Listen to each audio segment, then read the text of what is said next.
नमस्कार विद्यार्थी मित्रांनो, आज आपण इयत्ता 8वीची विज्ञानाची प्रश्नपत्रिका सोडवत आहोत। प्रश्न पहिला अ, दिलेल्या पर्यायांपैकी योग्य पर्याय निवडून विधाने पूर्ण करा। तिसऱ्या कवचात जास्तीत जास्त 18 इलेक्ट्रॉन्स सामावू शकतात। निकेल कॅडमियम घट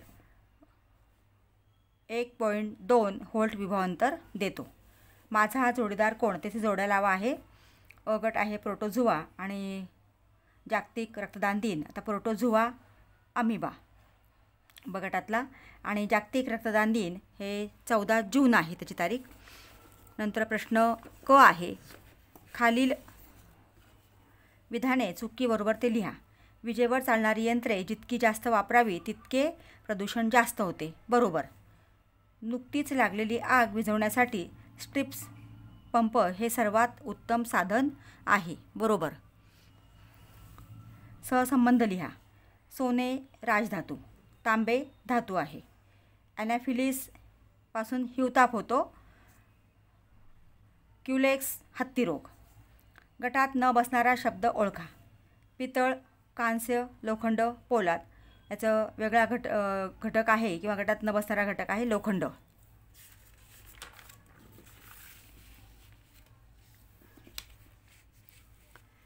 दूध, लिंबूरस, कार्बन, हवा। कार्बन, कारण हे बाकीचे 3 मिश्रण आहेत। प्रश्न दुसरा अ, शास्त्रीय कारणे लिहा। भूकंपरोधक इमारतीचा पाया बाकीच्या भूभागापासून वेगळा केलेला असतो। पहिलं, आता इथं बघा, पहिलं सूत्र आपण लिहितोय। भूकंप होत असताना भूकवच कंप पावते। भूपृष्ठाचा काही भाग मागे पुढे किंवा वर खाली होतो, यामुळे भूपृष्ठाला हादरे बसतात। अशा हादऱ्यांमुळे इमारतींना धोका पोहोचू शकतो। त्याशिवाय भूगर्भात निर्माण होणारे धक्के व लाटा जमिनीवरच्या इमारतीचे नुकसान करू शकतात। हे होऊ नये म्हणून भूकंपरोधक इमारतींचा पाया बाकीच्या भूभागापासून वेगळा केलेला असतो। दुसरा प्रश्न आहे, धरणाची भिंत तळाशी रुंद असते। आता धरणाची भिंत तळाशी रुंद का असते? तर त्याचं उत्तर आहे 1. द्रवाचा दाब द्रवातील खोलीनुसार वाढत जातो, त्यामुळे धरणातील पाण्याचा दाब वरच्यापेक्षा तळाशी खूपच जास्त असतो। दुसरं आहे कारण त्याचं, या प्रचंड दाबामुळे धरणाच्या भिंतीला तडे जाऊ नयेत अथवा ती भिंत पडू नये यासाठी ती वरच्यापेक्षा तळाशी अधिक रुंद व अधिक मजबूत बनवलेली असते।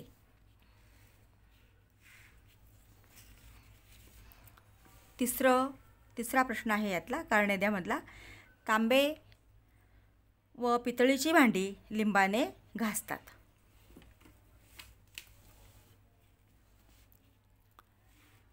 तांब्याचे दमट हवेतील ऑक्सिजन बरोबर अभिक्रिया होऊन कॉपर ऑक्साईड तयार होते।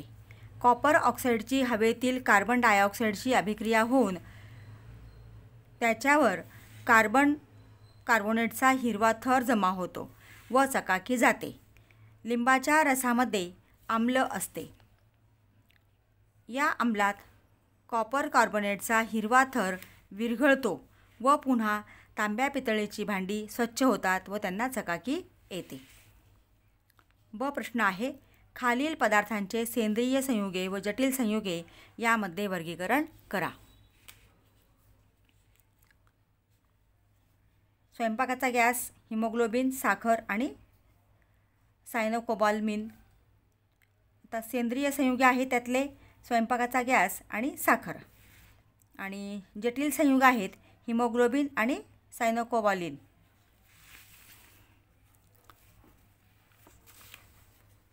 पुढचा प्रश्न आहे, भूकंप या आपत्तीच्या प्रसंगी काय करू नये याविषयी सूचना लिहा। 1. इमारतीमधील लिफ्टचा वापर करू नये। 2. घाबरू नये। 3. शरीराची हालचाल थांबवू नये। 4. विजेच्या शॉर्ट सर्किट्समुळे आगी लागतात, त्यामुळे घरातील मेन स्विच चालू ठेवू नये। 5वं, मोठ्या इमारती, झाडे, विजेच्या तारांजवळ थांबू नये. आणि 6, अवघडलेल्या स्थितीत जास्त वेळ बसू नये. प्रश्न 3. खालील तक्ता पूर्ण करा.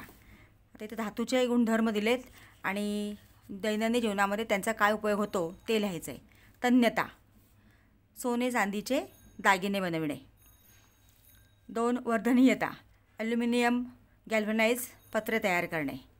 उष्णतेचे वहन, स्टेनलेस स्टीलची भांडी, तांब्याची भांडी, बॉयलर्स यामध्ये त्याचा उपयोग होत असतो. आणि विद्युत वहन, तांब्याच्या तारा. फरक स्पष्ट करा. कोणतेही 2, स्थायू व वायू. आता स्थायू आणि वायूचा इथं फरक आहे. स्थायूला निश्चित आकार असतो, वायूला निश्चित आकार नसतो. स्थायूला निश्चित आकारमान असते, वायूला निश्चित आकारमान नसते. स्थायूमधील अणू व रेणू एकमेकांच्या अतिशय जवळ असतात, वायूमधील रेणू सर्वत्र पसरतात. 4 आहे, स्थायूवर दाब दिला असता त्याच्या आकारमानात लक्षणीय बदल होत नाही, वायूवर दाब दिला असता त्याच्या आकारमानात लक्षणीय बदल होतो.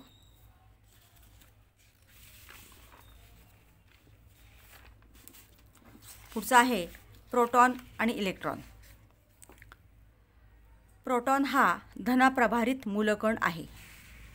इलेक्ट्रॉन हा ऋणप्रभारित मूलकण आहे. 2, प्रोटॉन अणुकेंद्रकात असतात.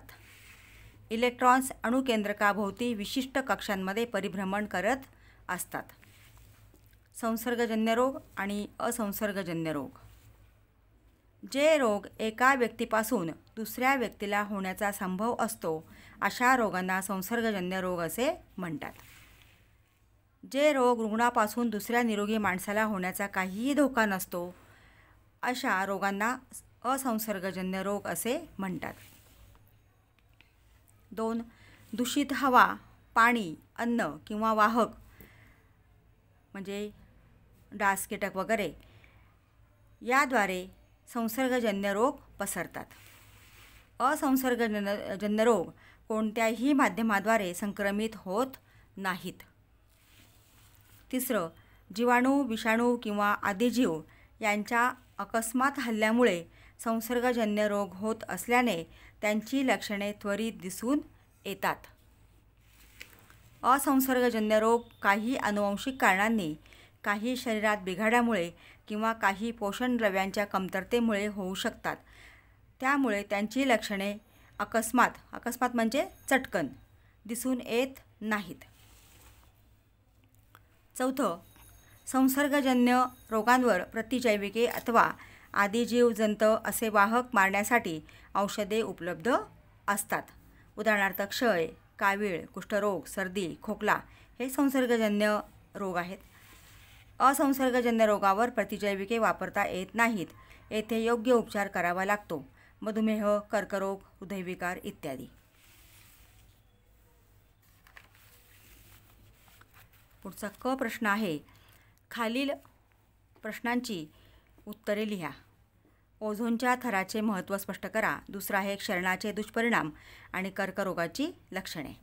पहिलं, ओझोन थरामुळे सूर्याची अवरक्त आणि अतिनील किरणे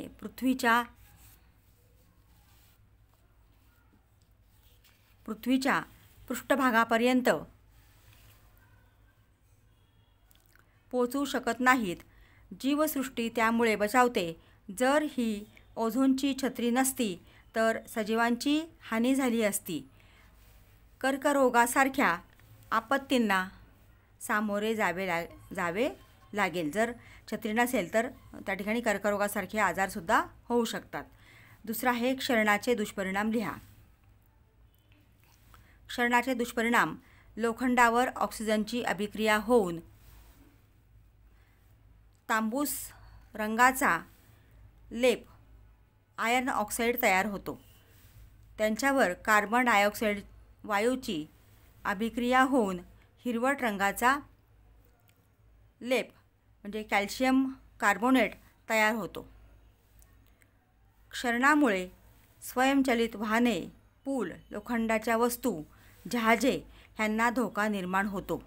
चांदीच्या वस्तूंची चकाकी कमी होते. पुढचं आहे तिसरं, कर्करोगाची लक्षणे. सर्वच कर्करोगात वजनात काहीही कारण नसताना घट होते. उपचार करूनही व्रण बरे होत नाहीत. सूज कमी होत नाही. श्वसन संस्थेचा कर्करोग असेल तर दीर्घकालीन खोकला, आवाज घोगरा होणे, गिळताना त्रास होणे अशी लक्षणे दिसतात.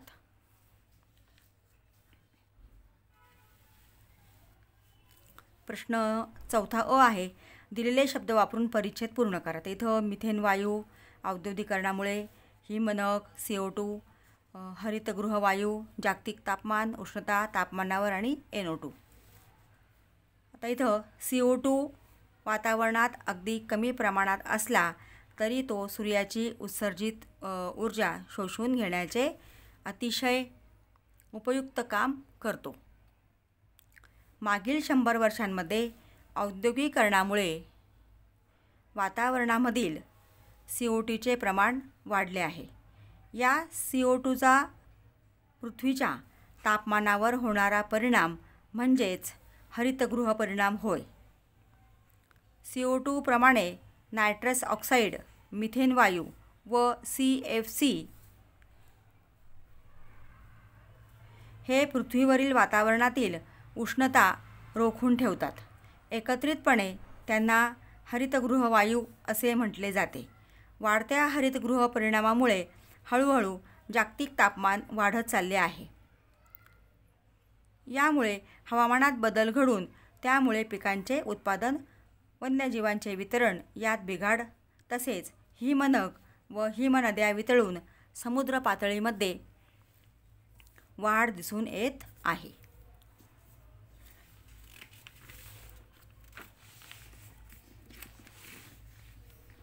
पुढचा प्रश्न आहे ब. व्याख्या लिहा. प्रदूषके, अणुवस्तुमानांक आणि जडत्व. आता पहिला आहे प्रदूषके. परिसंस्थेच्या नैसर्गिक कार्यात अडथळा आणणाऱ्या आणि वनस्पती, प्राणी आणि मानवावर घातक परिणाम करणाऱ्या पदार्थांना प्रदूषके म्हणतात. 2. अणुवस्तुमानांक. मूलद्रव्याच्या अणूतील केंद्रकात असणाऱ्या प्रोटॉन म्हणजे पीण दर्शवतात आणि न्यूट्रॉन N यांच्या एकत्रित संख्येला त्या मूलद्रव्याचा अणुवस्तुमानांक म्हणतात. 3. जडत्व. वस्तू आहे त्या गतीच्या स्थितीमध्ये राहण्याच्या प्रवृत्तीला जडत्व म्हणतात. आता क इथं उदाहरण दिले. 800 ग्रॅम वस्तुमान व 200 सेंटीमीटर घन आकारमान असलेल्या वस्तूची घनता. 800 ग्रॅम वस्तुमान 200 सेंटीमीटर घन आकारमान असलेल्या वस्तूची घनता काढा. पदार्थाची घनता. पदार्थाचे वस्तुमान भागिले पदार्थाचे आकारमान. आता पदार्थाचं वस्तुमान दिले आपल्याला 800 ग्रॅम आणि पदार्थाचं आकारमान दिले 200 सेंटीमीटर घन. तर इथं भाग दिला आपण, 2 2 शून्य गेले, 2 चौक 8 म्हणजे 4 ग्रॅम सेंटीमीटर घन. प्रश्न 5वा आहे. सुबक व नामनिर्देशित आकृत्या काढा. इथं आकृत्या काढून नावं द्यायची आहेत. रुदरफोर्डचा विकिरण प्रयोग, जीवाणूंचे विविध प्रकार आणि कोरडा विद्युत घट. त्यातला ब प्रश्न आहे. काही द्रव्यांचे रासायनिक संघटन पुढील तक्त्यात दिले आहे. त्यावरून त्या द्रव्यांचा मुख्य प्रकार ठरवा. द्रव्याचे नाव, रासायनिक संघटन आणि द्रव्याचा मुख्य प्रकार. समुद्राचे पाणी H2O + NaCl + MgCl2 + हे काय आहे? मिश्रण. खाण्याचा सोडा NaHCO3 संयोग. शुद्ध सोने Au मूलद्रव्य. चुनखडी CaCO3 संयोग आहे. हृदयविकारावरील उपचाराचा ओघवता तक्ता पूर्ण करा. हृदयविकारावरील उपचार कोणते कोणते उपचार हृदयविकारावरती घेतले जातात? तर angioplasty, bypass surgery, open heart surgery, हृदय प्रत्यारोपण. आता इथे मी लिहिलेले आहेत. Angioplasty, bypass surgery, open heart surgery, steps टाकणे, पेसमेकर बसवणे आणि हृदय प्रत्यारोपण, यातले तुम्हाला जे सोपे होतील तेवढे लक्षात ठेवा. विद्यार्थी मित्रांनो, प्रश्नपत्रिका आपण सोडवलेली आहे. तुम्ही अजूनही चॅनलला नवीन असाल, सबस्क्राईब केले नसेल तर प्लीज चॅनलला सबस्क्राईब करा, बेल आयकॉन प्रेस करा, म्हणजे पुढच्या व्हिडिओचे नोटिफिकेशन्स तुम्हाला मिळतील. अशाच वेगवेगळ्या प्रश्नपत्रिका मी माझ्या चॅनलला टाकणार आहे. परीक्षेसाठी ऑल दी बेस्ट.